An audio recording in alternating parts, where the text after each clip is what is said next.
Donald, Donald, Donald. The number of times that name has been written and spoken in the past month has trumped, pun intended, every other GOP presidential candidate in this election cycle. And I know it may seem a little hypocritical for me to be talking about Donald since, you know, everyone else is, but I think that I could add a little bit something that maybe you haven't entirely heard before, or maybe just kind of expanded on things that you've already heard before. Again, just kind of the motto I go through in life is just hopefully it won't be a total waste of your time. Please hang up and try again. Alright, so let's talk first about these results that came out actually today, Monday, July 20th, from a national poll by the Washington Post and ABC News. And the big headline for these results was that Donald Trump was leading the GOP presidential candidates. I mean, he had 24%. So people essentially, what they did, the process is they called people up just randomly. They called people up and then they asked them questions, and these questions were, there's several questions on this, but one of the questions is essentially, if the primary caucus in your state was held today, for whom would you vote? And 24% said Donald Trump, 13% said Scott Walker, 12% said Jeb Bush. So, pretty big difference. The Washington Post did mention that most of these results came before Donald Trump made those remarks about John McCain, and they said that those responses that were actually made after, they noticed that there was a significant decrease in people who favored Donald Trump. So it'll be interesting to see the next poll that comes out. But some of the questions that I'm actually going to talk about, I'm going to focus on, are about essentially the people were asked, do you think specific candidate views on most issues are too liberal for you, too conservative for you, or just about right? There's also a no opinion. And when you look at this, Jeb Bush and Donald Trump, most people know, they have the highest people who actually have opinions on them.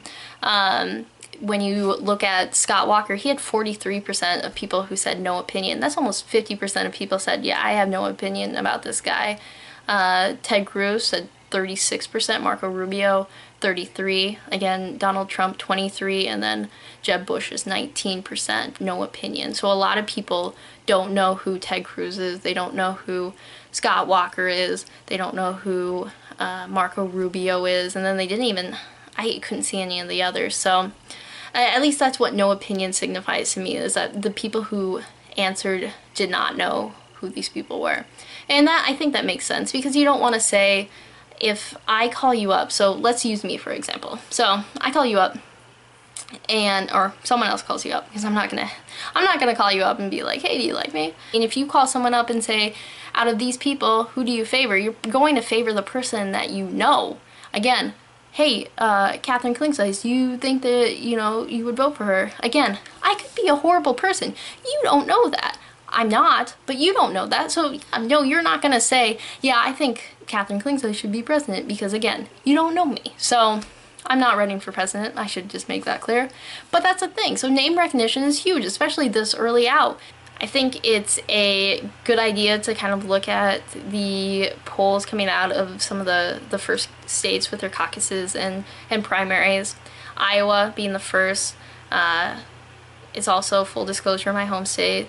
I think it's important to look at that, and I'm not saying that Iowans are smarter than anyone else in the United States, but what I am saying is that presidential candidates, I mean, they take a huge focus here. You're inundated with political ads and campaign stops in your town, at your county fairs, at various other events. You see presidential candidates, you hear about their ideas, and so you have a good kind of grasp of what people stand for. And I think when you look at that, I think you can kind of, in races, and this isn't always, but at some point the name recognition and the ideas kind of flip-flop, I think.